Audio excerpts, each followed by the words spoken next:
Politika ali stroka, le kam bi ga del? SDS-ov obračun.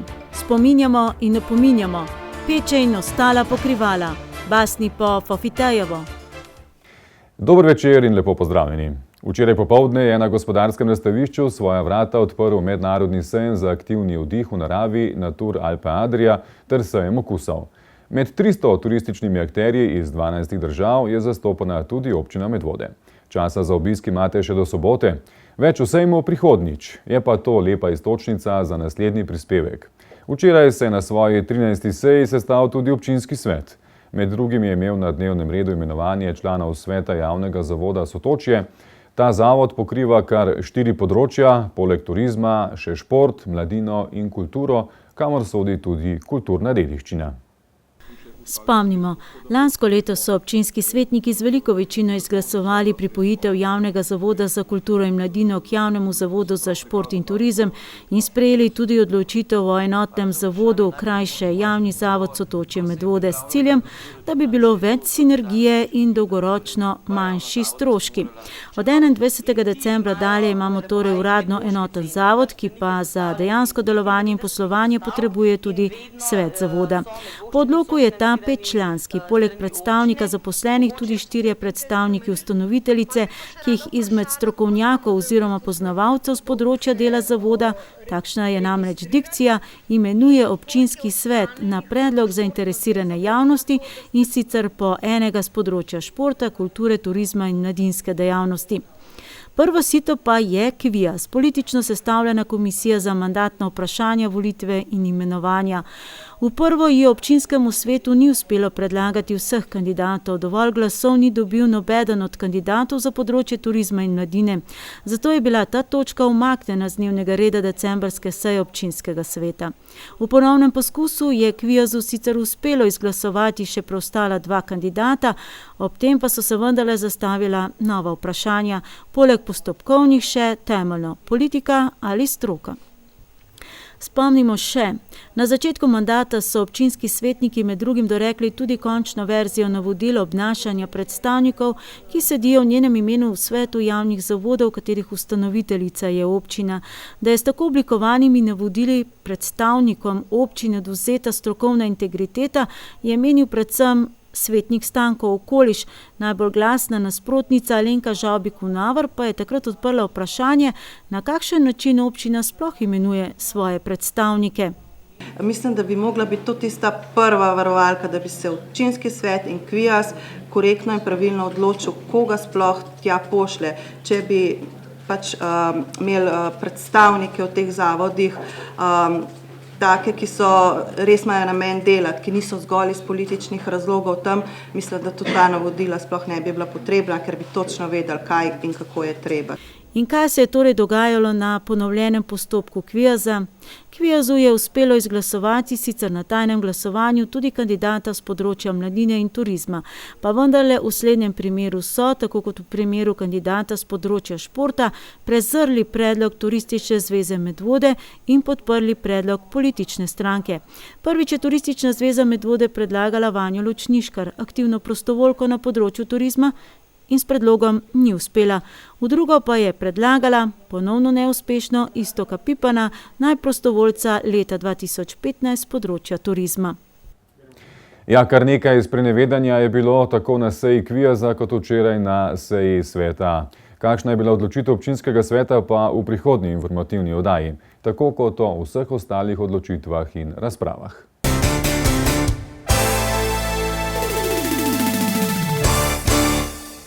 Že v prejšnji oddaji smo poročali o tem, da je ena izmed možnosti, da občani dobijo odgovore občinske uprave tudi preko komisije za pobude in pritožbe pri občinskem svetu.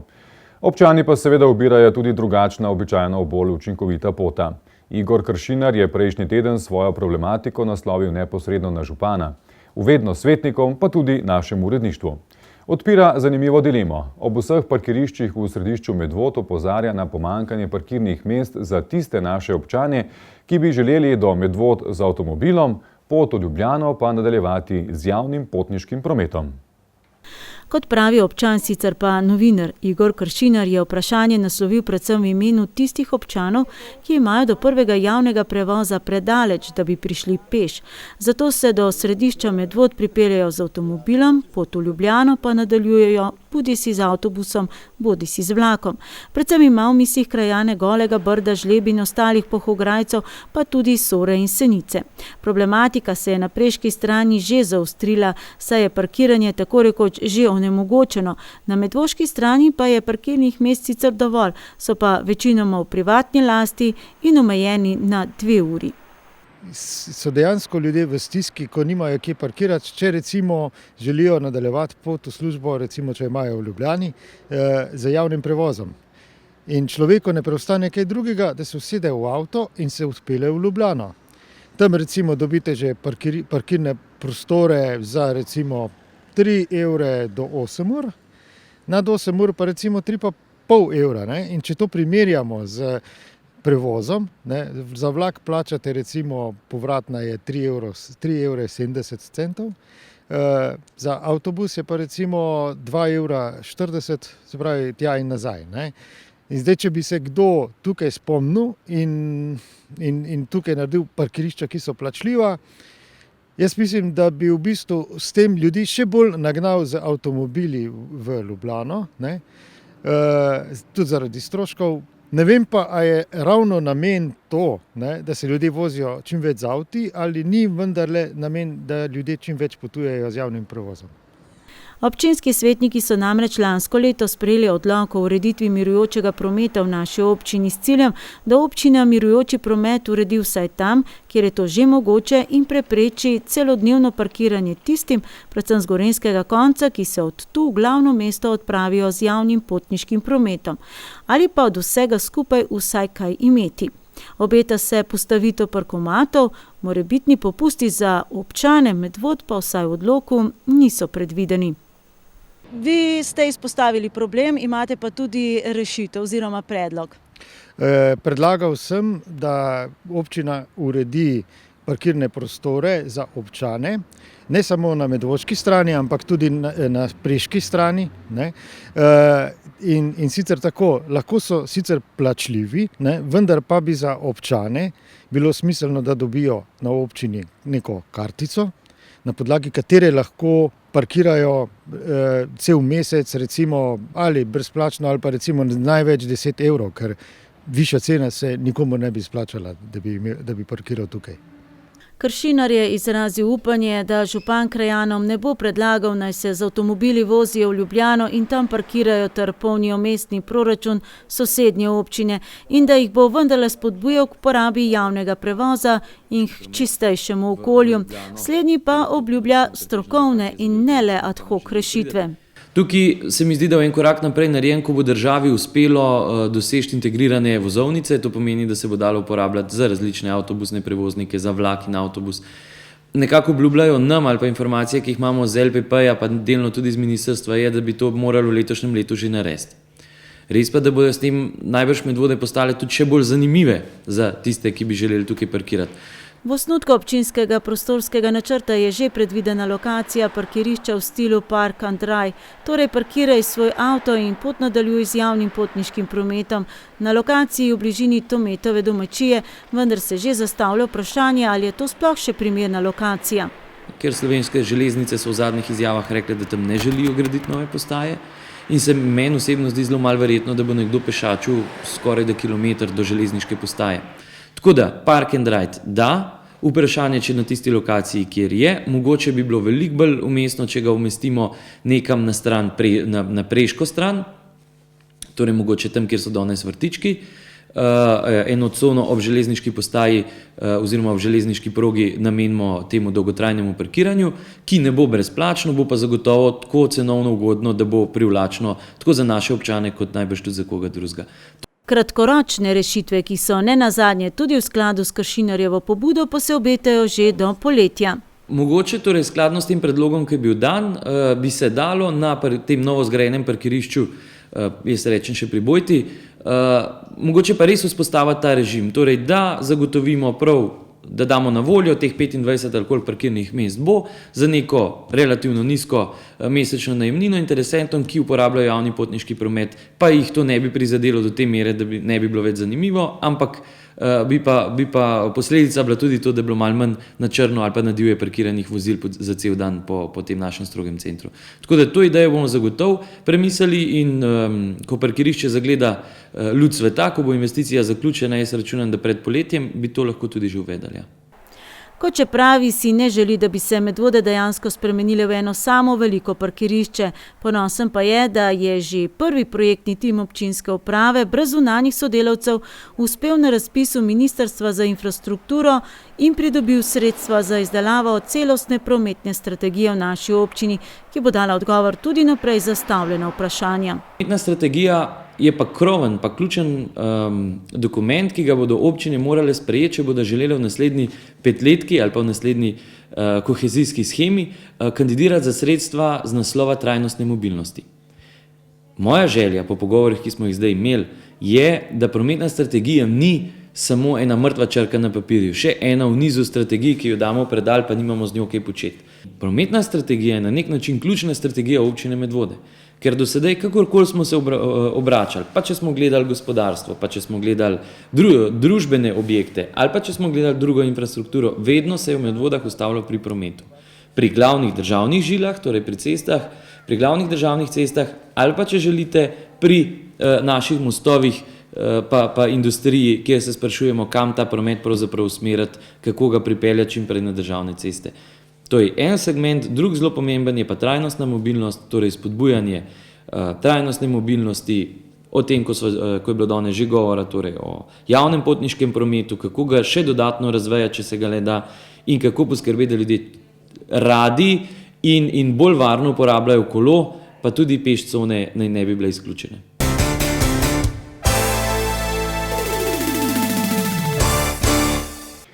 Občinski odbor SDS se je minuli petek sestal na svoji redni letni konferenci. Na dnevnem redu so se znašle običajne točke, kot so pregled letnih poročil in področij, na katerih je bil občinski odbor aktiven. Kot gostja se je konference udeležila tudi doktorica Andreja Valič Zver, ki je nekaj besed namenila tudi trenutni migracijski problematiki in mednarodnim političnim razmeram. Tako kot vse politične stranke s tradicijo, se tudi SDS srečuje s težavo podmladka. Člani občinskega odbora SDS Medvode so bili v letu 2015 dejavni na številnih področjih, kjer so svoje delo po ocenah predsednika Leona Merjasca in po ocenah ostalih delovnih teles opravljali dobro. Izpostavili so predvsem aktivno sodelovanje s koalicijo Za otroke gre in s tem povezanimi dogodki. V bistvu ni bilo še kaj dosti velikih teh aktivnosti. Delovali smo na samem referendumu, zbirali podpise, potem pa tudi za sami referendum smo imeli malo teh predstavitev v samih dvoranah po občini Medvode. Kot svetniška skupina so v preteklem letu občinskemu svetu predstavili 18 pobud. Ponosni so na vsako posebej. Vsaka posebej je za občane dobrodošla, po mojem mnenju, pomaga pri samem vsakdanjem življenju.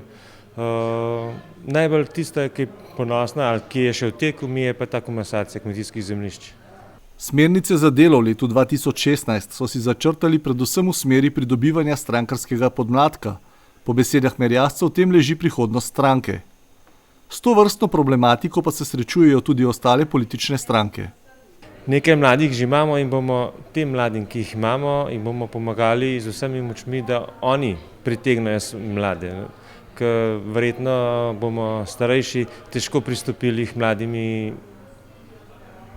Danes ste omenili tudi, da ste se pogovarjali s poslancem Mahničem o organizaciji medobčinskih odborov. Kako ste si to predstavljali, o čem je tekla beseda? To je bilo zelo na kratko. Tekla je pa beseda tako, da bi iz dveh občinskih občin ali iz treh občin sestavili kot medobčinski odbor. Kot gostja se je konference udeležila tudi doktorica Andreja Valič Zver, ki se je v svojem govoru dotaknila predvsem migrantske situacije in mednarodne politike, ki pa se v dolgem roku zadeva tudi lokalne ravni. Trenutna situacija je zelo pestra, v našem okolju to še ne občutimo. V občini Medvode, vendar, če gremo dol na mejo, ljudje se zelo bojijo teh ljudi. Pod točko razno nismo mogli mimo omembe slovenske polpretekle zgodovine. To temo je komentiral tudi mladi član občinskega odbora, ki je povedal, da ravno tovrstni prepiri odvračajo mladino od politike, saj politiko predstavljajo kot neskončni prepir okrog ene in iste teme. Tudi Merjasec je enakega mnenja. Pravi, da je enkrat potrebno reči Bobu Bob in nadaljevati, v nasprotnem primeru ne bomo dosegli ničesar.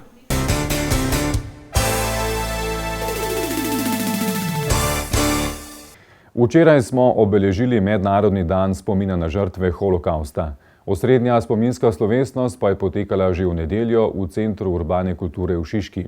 Ta slovesnost, ki se jo redno udeležuje tudi predsednik države, ima za Medvoščane še poseben pomen, saj scenarij in tehnično izvedbo pripravlja televizija Medvode.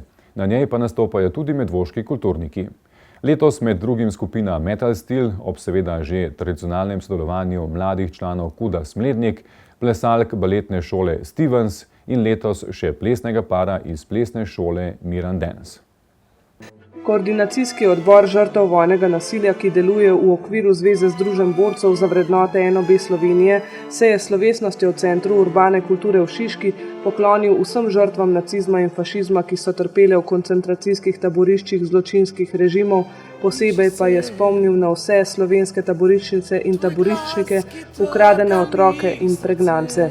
V taboriščih je med drugo svetovno vojno trpelo preko 60.000 ljudi iz Slovenije, več kot 12.000 pa se jih zaradi pobojev ali pa kot posledice mučenja in bolezni nikoli ni vrnilo v svoje domove.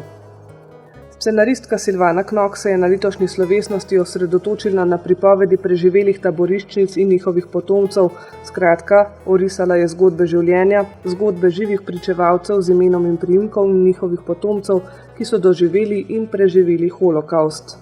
Izbrala sem pričevanja tistih živih še pričevalcev z imenom in priimkom ali pa njihovih potomcev.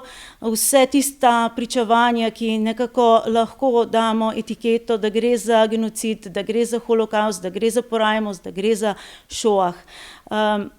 V bistvu temeljna nit vseh teh pričevanj je, da lahko narod ubiješ na različne načine. Tako, da mu vzameš jezik, da mu vzameš kulturo, da mu vzameš dom, da ga izstradaš do smrti, da ga izgaraš do smrti ali pa da ga spremeniš v pepel. In to je tista temeljna, ne samo Judje, ne samo Romi, ampak tudi slovanski narod in s temi tudi slovenski narod je bil podvržen genocidu. Odločal je, kdo bo šel naravnost v plinsko celico, kdo na prisilno delo, kdo desno in kdo levo. Desno je pomenilo smrt. Babico, teto in sestrično je poslal na desno, nas pa... Doktor Mengeleju, angelu smrti, sta bila Erika in sestra zanimivi. Obe je oblečeni enako, približno enako veliki. Vprašal je, ali sta dvojčici? In mama je dejala, da ne. In se zlagala, da sta stari 15 in 17 let, čeprav sta bili šele 13 in 15. Mi hočemo delati, je še dejala mama. Mengele jih je poslal na levo, na prisilno delo, tudi 13-letno Eriko. Ko so ravno sežigali naše svojce in se je iz dimnika valil dim in se je širil... Prireditev je bila pripravljena v produkciji televizije Medvode za koordinacijski odbor žrtev vojnega nasilja pri Zvezi združenj borcev za vrednote NOB Slovenije. Nastopali pa so učenci glasbene šole Ljubljana Moste Polje, skupina Metal Steel in plesalka na trakovih Ana Lekše, baritonist Tone Habjan in Nejc Jemc na harmoniki, plesni par Maša Kastelic in Matej Pritekelj, mladinska gledališka skupina Kud Smlednik in balerine baletne šole Stevens.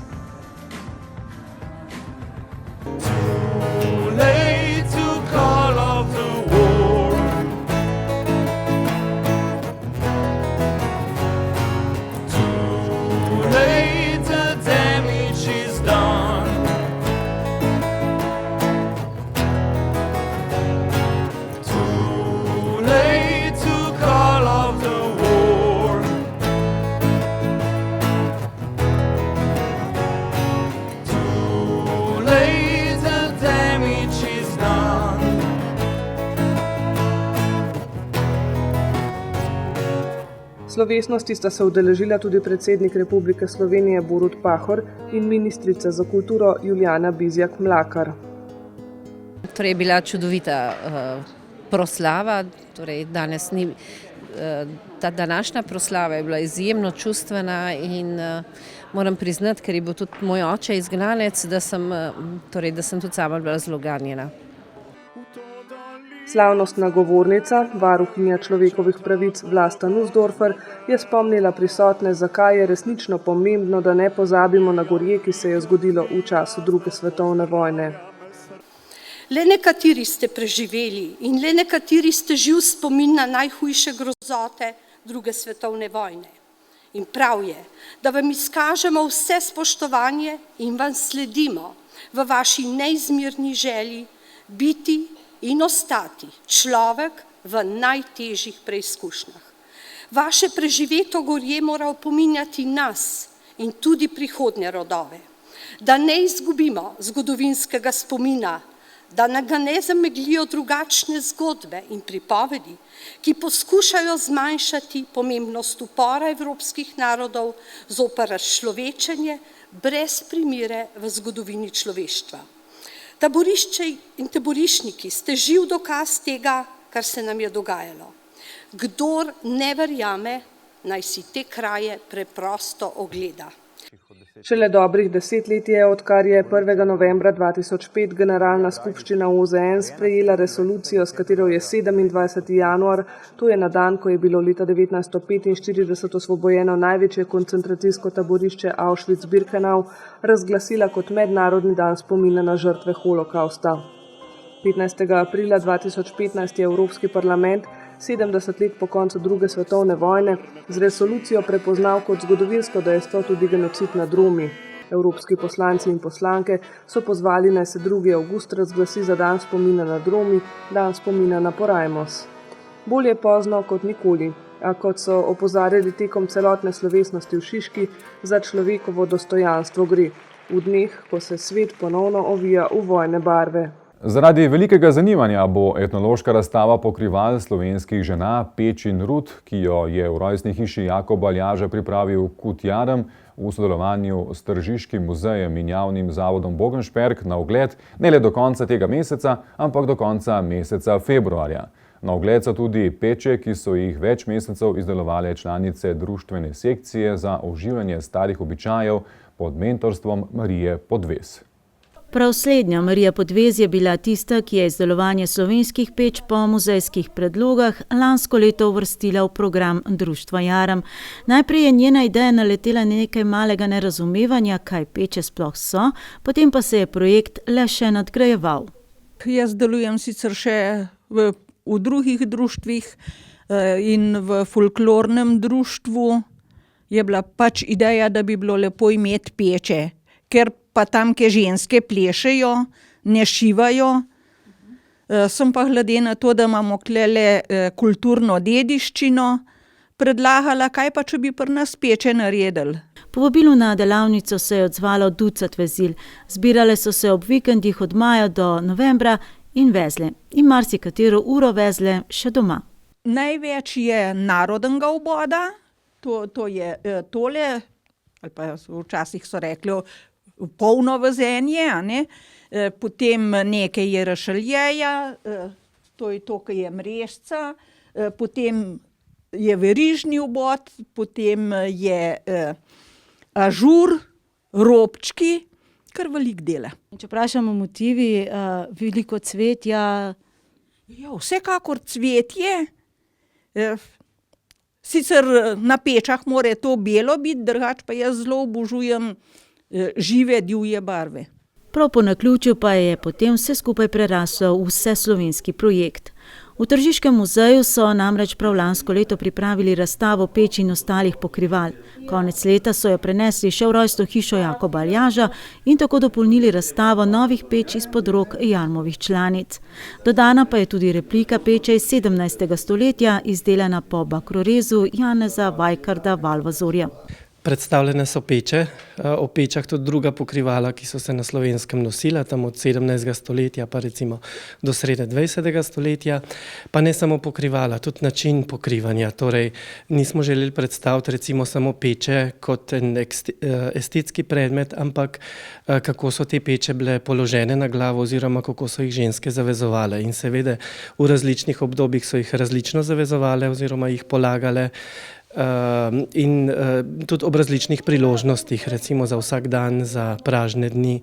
Predstavljene so tudi te petelinčkove vezave peč, namreč ob koncu 19. stoletja se je razvila ta vezava prav na Slovenskem in s to petelinčkovo vezavo so ženske izkazovale to slovensko identiteto. V prvi fazi razvoja so peče poleg kmetic nosile tudi plemkinje in meščanke, potem pa se je uveljavila kot kmečko pokrivalo in do sredine 19. stoletja ostala v redni rabi, potem pa le še za posebne pražne priložnosti. Predstavljene so predvsem peče, ki so se nosile na Kranjskem in okolici, ter vezave značilne za to območje.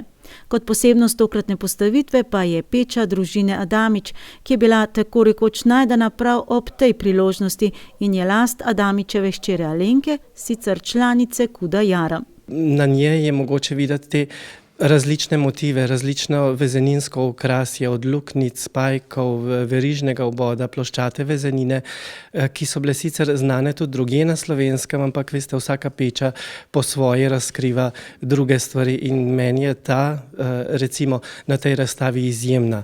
Tudi se mi zdi zelo pomembno, da tam, kjer se določena stvar razstavlja, da se najdejo tudi v tem lokalnem okolju kakšne posebnosti, ki so pri ljudih ohranjene in to je bil en tak primer. Večina predstavljenih peč je sicer iz Knifičeve osebne zbirke, saj velja za velikega poznavalca slovenske oblačilne dediščine. Pa vendarle ga je o preučevanju peč in ostalih pokrival presenetilo predvsem to, da so se Slovenke v preteklosti pokrivale podobno kot muslimanke še danes. Telo je veljalo za grešno, telo je ženska mogla pokriti, lasi je mogla pokriti, prišla je pod avbo, kot so rekli, oziroma to je bolj pomenilo, da se je pokrivala.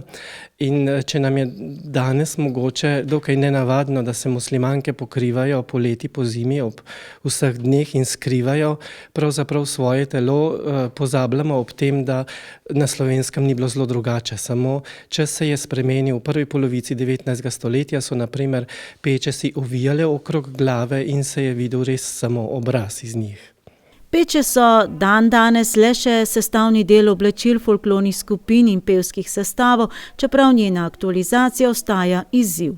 Etnologi lahko raziskujemo oblačilno dediščino, lahko jo interpretiramo, ampak v sodobnost jo pa prenašajo modni oblikovalci in ti se lahko zgledujejo po vezeninah, ki so na teh pečah, ali pa tudi po načinu zavezovanja, pokrivanja. In tukaj mislim pa, da je še precej prostora za to, da bi se tudi slovenska tekstilna oblikovalska industrija, dejavnost razvijala. Ampak, kot sem rekel, najprej morajo spoznati oblačilno dediščino, da jo bodo potem lahko prenašali v sodobnost. Kot že rečeno, je projekt Vezil prerastel prvotni društveni okvir v vseslovenski projekt, v katerega se je poleg Tržiškega muzeja vključil tudi zavod Bogenšperk. Na to temo so namreč posneli še dokumentarni etnološki film Peče na Slovenskem. Premierno so ga predstavili konec leta v dvorani Kulturnega doma Medvode, v ponedeljek pa ga bodo še v Slovenski kinoteki. Med veziljami so se spletle čudovite prijateljske vezi. Delale so tako rekoč 9 mesecev, vsako soboto in nedeljo v rojstni hiši Jakoba Aljaža ali zunaj v poletnem času. No, potem so se čudovite vezi spletle seveda med samim kulturnim društvom Jarem in Tržiškim muzejem ter zavodom Bogenšperk. In še niti najmanj si nismo mislili, da bo nastal poleg te čudovite razstave še prvi film o zgodovinskem in etnografskem prikazu pokrivanja glav deklet iz Slovenije. V Kudu Jarem za letošnje leto ponovno napovedujejo projekt s področja ohranjanja kulturne dediščine. Letos pa bomo opremili s svojimi izdelki tekstilnimi, umetniškimi hišo, kmečko hišo. To se pravi prostor, kjer se je odvijalo življenje na kmetiji doma. To bo izziv tako za vezilje, razbarje kot tudi za likovnike. Danes teden v četrtek bo osrednja občinska proslava ob kulturnem prazniku. Sekcija za ohranjanje kulturne dediščine Kuda Jarem pa je med nominiranci za letošnje kulturne pletenice. Nadaljujemo s kulturo. Nedavno oblikovana literarna sekcija kulturno-umetniškega društva Fofite je minuli konec tedna pripravila literarni večer na temo basni. Pod naslovom Basle, basni za odrasle so nastopajoči svoje avtorske izdelke predstavili občinstvu. V prijateljskem vzdušju in ob kozarčku dobrega vina je večer potekal v znamenju komičnih živalskih pripovedk in črnega humorja. Fofiteli, kot so člani KUD Fofite poimenovali svojo literarno sekcijo, so na odru Kulturnega doma Medvode pripravili večer Basli ali basni za odrasle. Ideja je prišla iz pred kratkim uprizorjene igre Botrice, kjer so bile basni namenjene otrokom. Tokrat pa so na račun prišli še odrasli. Sicer so basni za odrasle majčkeno drugačne kot basni za otroke. Basni za odrasle mogoče nimajo nauka, kot ga imajo basni za otroke, ker odrasli že vse vemo in se ne moramo česa novega več naučiti. Zato smo se mi majčkeno igrali s tem literarnim žanrom in živalim podelili majčkeno drugačne vloge. Predstavljena dela so avtorska dela književnikov, ki so nastopili na večeru basni. Vmes se je našlo tudi nekaj pesmi in nekaj proznih del. Nekatere basni so imele politično vsebino, večina pa jih je bila odprtih za razlago poslušalcev. Literarni večeri so namenjeni tudi prebujanju Medvoščanov. Namenjeni so temu, da bi se Medvode majčkeno bolj literarno angažirale, da bi trenutno ni tolikšnega dogajanja na literarnem področju. Ne. Mi smo zdaj ustanovili pred časom podsekcijo KUD-a Fofite z imenom Fofiteli in bomo skušali organizirati čim več literarnih večerov, čim več raznovrstnih literarnih večerov za čim bolj raznovrstno publiko. Literarni večeri so namenjeni vsem ljubiteljem književnosti in tistim, ki tudi sami radi ustvarjajo.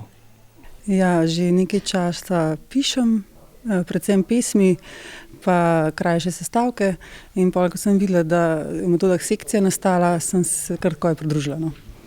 No in kaj boste danes prebrali, verjetno neko vaše avtorsko delo? Ja, prav za to priložnost sem napisala basen o mačku, ki je hotel nekaj več. Potem bom pa prebrala še eno pesem, ki je pa že prej nastala, ki je tudi glavni junak maček. No kaj pa vi, bi še koga povabili v svojo družbo, da se vam pridruži tukaj na literarnih večerih?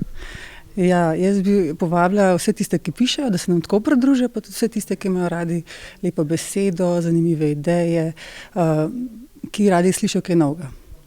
Trenutno so literarni večeri namenjeni odraslim in mladini. S časom pa bodo pripravili tudi kaj namenjenega otrokom. V svojo družbo vabijo ljubitelje književnosti in tiste, ki bi se v pisanju radi preizkusili in na ta način kakšno svoje delo tudi prebrali.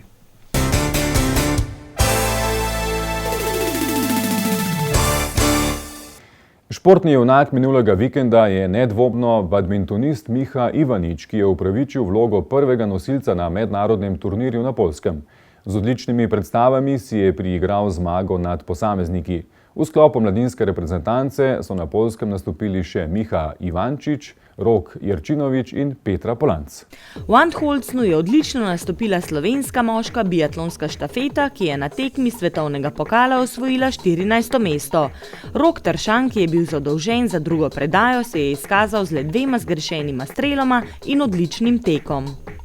9. zmago v sezoni je minulo soboto osvojila članska vrsta košarkarskega kluba Medvode. Na domačem parketu v športni dvorani Medvode je premagala gostujočo ekipo Enos Jesenice in sicer s 80-57. V slovenskih kegljaških ligah je bilo odigrano 11. kolo. Hidro je v prvi B ligi izgubil v Cerknici, Medvode so v 3. ligi Zahod zmagale, ženska ekipa Medvod pa je v 2. ligi Zahod izgubila v Novem mestu. V ljubljanski ligi je bilo odigrano 15. kolo, obe medvoški ekipi sta gostovali v Ljubljani, Hidro 2 je zmagal, Medvode 2 pa so izgubile. Športna dvorana Medvode bo tudi ta vikend rezervirana za mlade ljubitelje okroglega usnja. Enka jezero Medvode namreč organizira drugega v nizu mednarodnih dvoranskih nogometnih turnirjev, ki bo gostil kar 95 ekip iz Slovenije, Hrvaške in Srbije. Prijazno vabljeni k ogledu, vstop v dvorano je prost. Minuli petek je bil v uradnem listu Republike Slovenije številka 4/2016 objavljen javni razpis za sofinanciranje športnih programov v letu 2016. Okvirna višina razpisanih sredstev je 110 000 evrov, rok za prijavo pa je 15 dni od objave v uradnem listu, to je do 9. februarja. Skladno s sprejetim letnim programom športa se bodo v letošnjem letu sofinancirali programi športne vzgoje otrok in mladine, kakovostnega športa, rekreacije ter razvojne in strokovne naloge v športu. Celotna razpisna dokumentacija je objavljena na spletnih straneh javnega zavoda Sotočje Medvode in občine Medvode.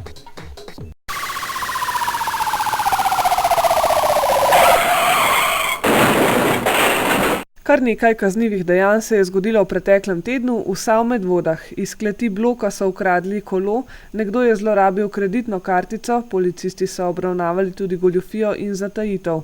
Tatovi so z osebnega avtomobila ukradli registrski tablici, nekdo pa je vlomil v hišo. V Pirničah so zaradi kršitve javnega reda in miru v gostinskem lokalu do iztreznitve pridržali pijanega kršitelja. Za svojo nespamet je prejel tudi plačilni nalog. Medvoški policisti pa so morali pregledati še prizorišče požara na lesenem objektu na ladji. Ob koncu pa še povabilo na sobotni dobrodelni koncert Soških kresnic. Zbrana sredstva bodo namenjena otrokom družine Kosec iz Pirnič, ki so ostali brez obeh staršev. In še ena podobna novica, 12 svetnikov se je odpovedalo včerajšnji sejnini in tako pomagalo staršem male Brine s cerebralno paralizo pri pokrivanju visokih stroškov operacije. Gledali ste četrtkovo informativno oddajo, prijeten večer vam želim še naprej in seveda nasvidenje do prihodnjič. Lep pozdrav!